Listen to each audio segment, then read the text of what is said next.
The film opens with a businessman working late at the office. Suddenly, a sharp pain stabs his chest. He grabs a cup of water from the cooler, but that does nothing for a heart attack. He collapses and dies alone in the empty office. Only a framed Employee of the Year photo on the wall looks down at the tragedy with cold indifference. A train speeds through the scenic Swiss Alps, carrying Lockhart, a young up-and-coming financial analyst, on a business trip. He chews nicotine gum and stays glued to his phone, closing deals and chasing money. Suddenly, the trip is interrupted by a flashback. Lockhart settles into a new office. His higher-ups value him. When he's called upstairs, he's full of optimism. But the board of directors shows him a strange letter from CEO Pembroke, who checked into an alpine wellness center and has now sent word that he's stepping away from the business. The problem is, his signature is crucial for a major deal that's about to close. So, Lockhart is sent on a business trip to track down the CEO and bring him back to New York. This way, he hopes to atone for his financial fraud. Otherwise, he faces prison. Before leaving, he visits his mother in a nursing home. She gives him a handmade ballerina figurine as a keepsake and says goodbye, convinced he won't return. Along a winding road, Lockhart is driven past a village at the foot of a mountain, with the wellness center visible at the summit. The driver shares a legend about a baron's castle that once stood there, a baron obsessed with blood purity. The villagers burned down the estate when the baron planned to marry his own sister. They enter the property,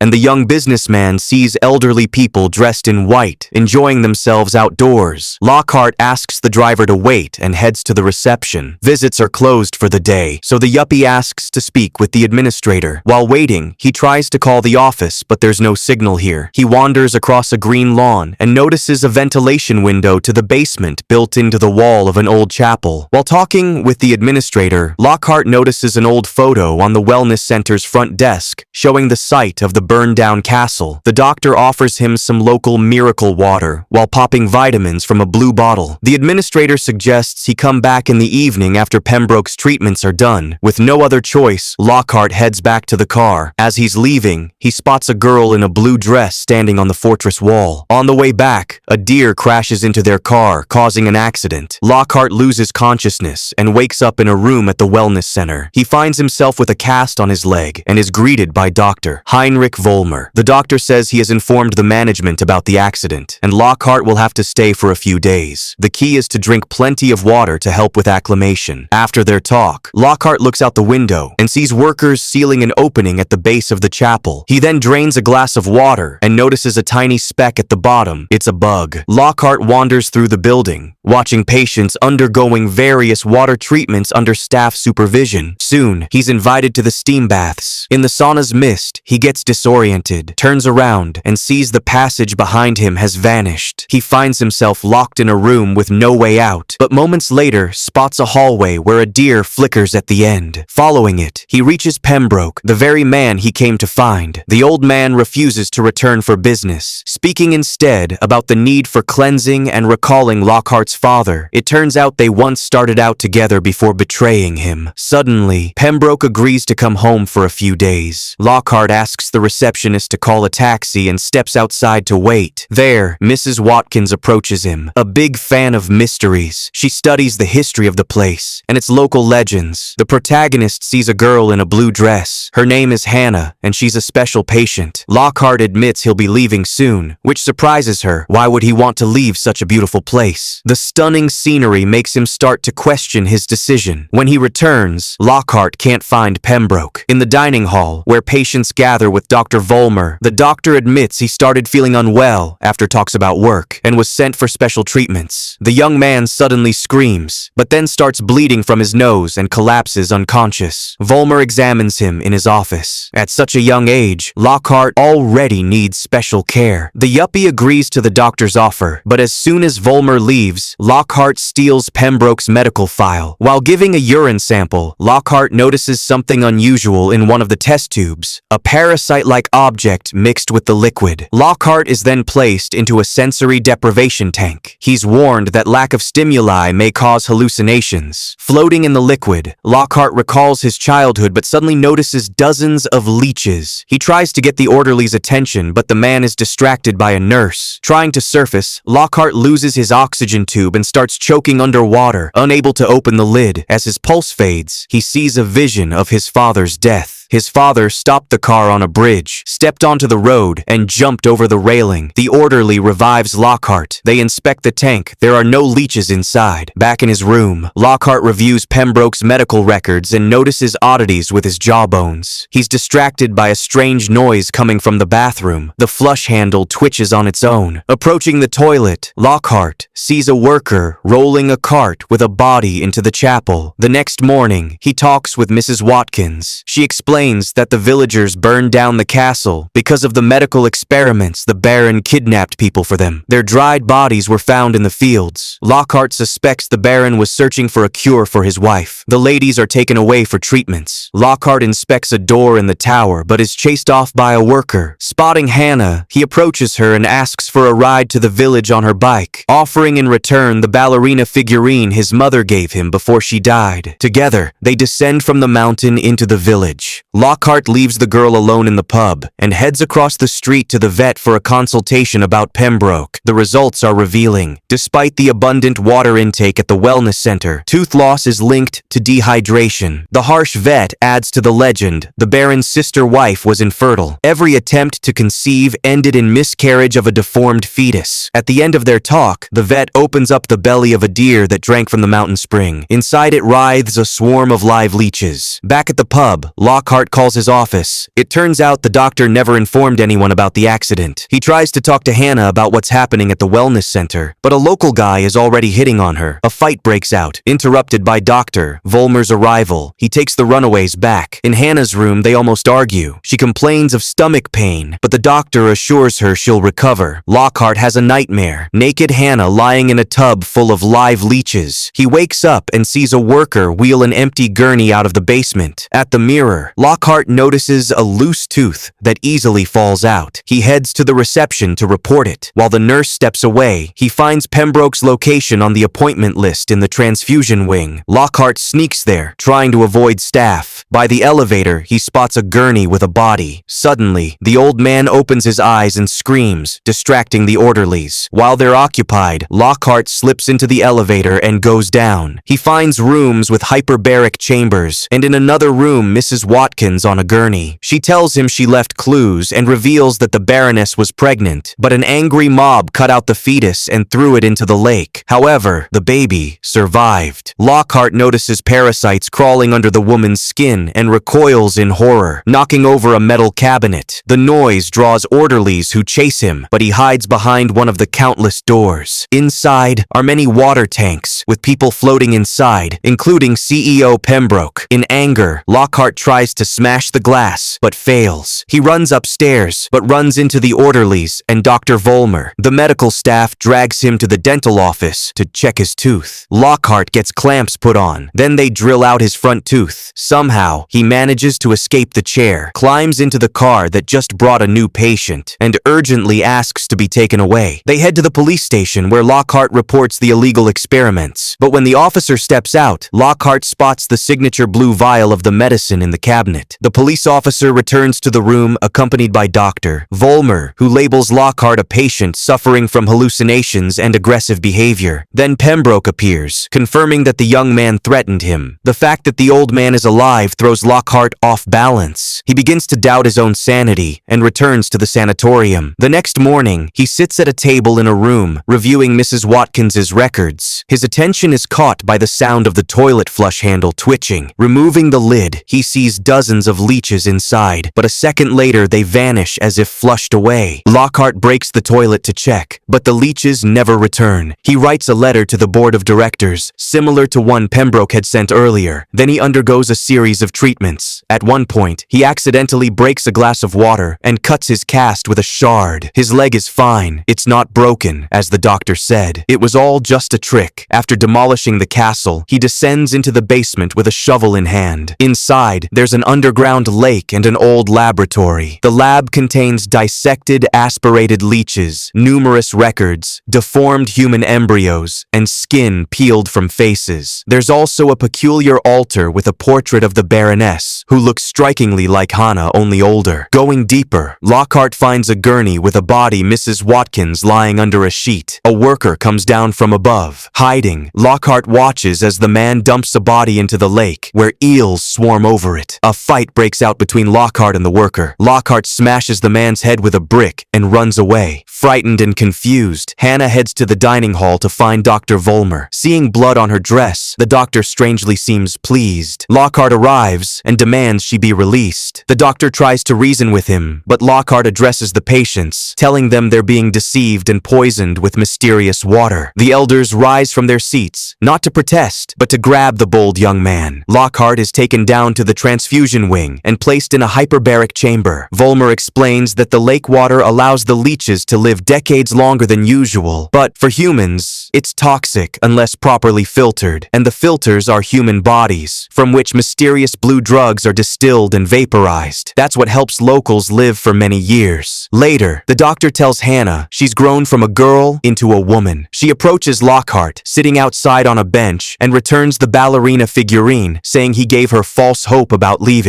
The doctor will never let her go. Suddenly, Lockhart stops understanding why he'd want to leave. Either this place is beautiful. That evening, dozens of staff and villagers hold a wedding ceremony for the doctor and Hannah. Vollmer leads the girl to the underground lake, where the laboratory, altar, and bed are located. This is where they are supposed to conceive a child. Hannah refuses, but the man restrains her. In retaliation, she strikes him in the face, causing the skin on his forehead to tear apart. Lockhart, clutching the ballerina figurine, snaps out of his delirium and confusion. Piecing together Mrs. Watkins's words, he smashes a century-old photo at the administrator's office taken during the construction of the sanatorium. In the picture, a man with a bandaged head holds the hand of a little girl in a light dress. Realizing that the doctor is the Baron who discovered the cure for aging and Hannah is his daughter, Lockhart runs to the basement and pours gasoline. The Baron tries to stop him, even removing his leather mask to reveal a green, burnt mess beneath. But Lockhart sets the fire anyway. Sparks fly into the ventilation system, igniting the curtains in the hall where the medical staff celebrate a wedding. A fight breaks out, and a man nearly feeds Lockhart to the eels. At that moment, a girl appears and forcefully drives a shovel into her father's disfigured face. Escaping from the underground, Lockhart and Hannah watch the fire as patients keep dancing against the flames. Leaving the burning sanatorium behind, they ride away on a bicycle. Around a corner, they crash into a car carrying members of the board of directors. Lockhart ignores their orders. He hops back on the bike and rides off with the 200-year-old girl, smiling wildly.